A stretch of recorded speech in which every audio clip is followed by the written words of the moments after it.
Dictation start होगा 5 second बाद।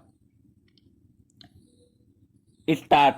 महोदय, बच्चों को जो ज्ञान प्राप्त हो वह अनुभव से प्राप्त हो, न कि केवल स्मरण शक्ति पर आश्रित रहकर रटाई द्वारा। स्टॉप।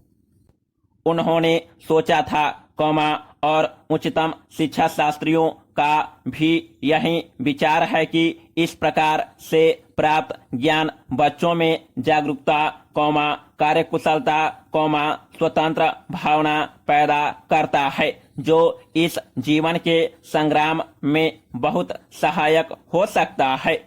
स्टॉप। दूसरा मौलिक विचार उनका यह था कि इस प्रकार की शिक्षा इस देश के लिए अनुकूल ही नहीं बल्कि अनिवार्य है। स्टॉप। बच्चों से जो कुछ भी काम कराया जाए, वह उत्पादक काम हो और उससे जो कुछ भी पैदा हो उससे शिक्षा का व्यय यदि पूरा नहीं तो अधिकांश निकल सके, क्योंकि यदि शिक्षा का व्यय दूसरे प्रकार से निकालने का प्रयत्न किया जाएगा तो वह बोझ इतना बड़ा होगा कि शिक्षा सार्वजनिक नहीं बन सकेगी। स्टॉप। पिछले वर्षों में जो कुछ भी विचार किया गया था या प्रयोग करके देखा गया, उससे जहां तक मैं समझता हूं वही निष्कर्ष निकाला जा सकता है जो पहले सम्मेलन में हुई बहस से निकाला जा सकता था।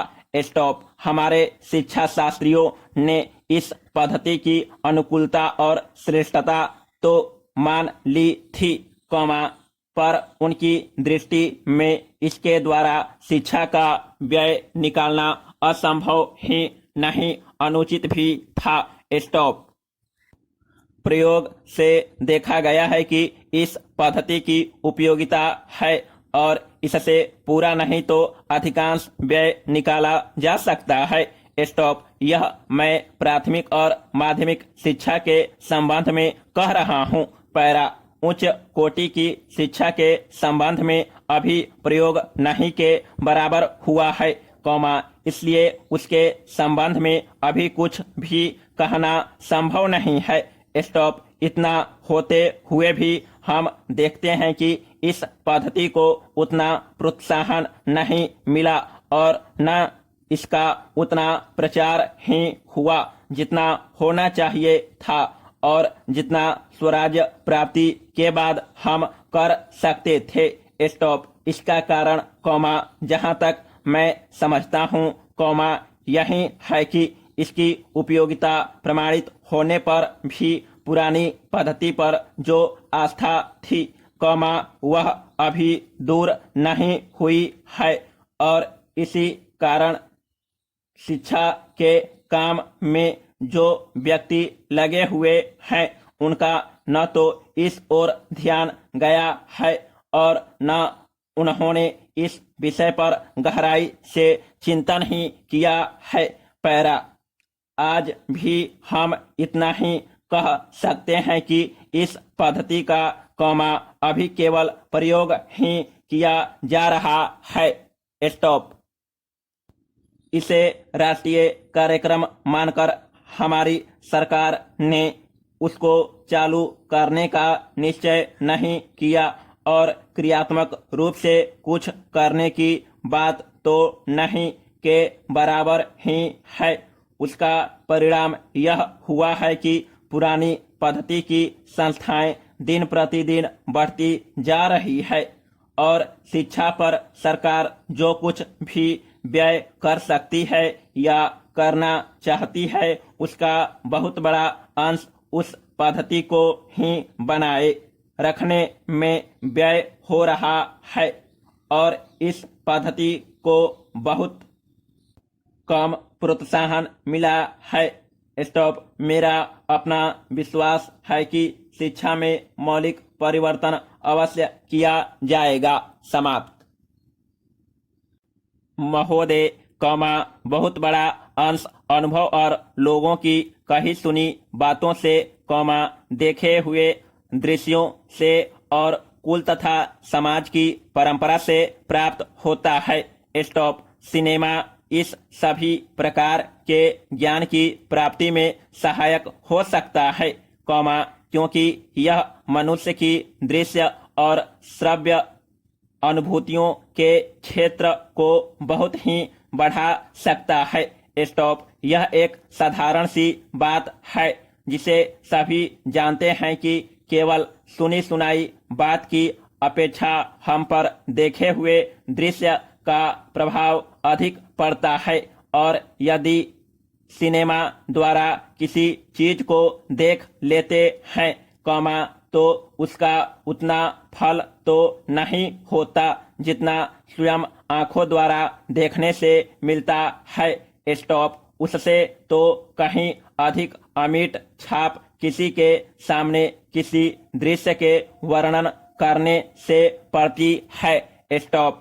मन बहलाव के भी साधन कितने ही प्रकार के होते हैं। स्टॉप। कुछ तो ऐसे हैं जो मन बहलाव के साथ साथ शिक्षाप्रद भी होते हैं और इसके विपरीत बुरे संस्कारों का साधन बन जाते हैं। स्टॉप। मैं स्वयं यह दावा नहीं कर सकता कि मैंने बहुत सी फिल्में देखी है। स्टॉप। सच पूछिए तो मुझे बहुत कम फिल्म देखने का अवसर मिला है। स्टॉप। पर मेरे पास जो खबरें पहुंचती है, बहुतेरे विश्वसनीय भाइयों और बहनों द्वारा जो शिकायतें पहुंचाई जाती है, उनसे मालूम होता है कि बहुतेरी फिल्में दूसरे कोटि की है जो शिक्षा अथवा मन बहलाव का साधन न बनकर बुरी वासनाओं को जागृत करती है, विशेषकर युवकों के चरित्र पर बुरा प्रभाव डालती है। स्टॉप। हो सकता है कि इस प्रकार की फिल्में अधिक लोकप्रिय होती हो, उनके द्वारा अधिक पैसे कमाए जा सकते हों।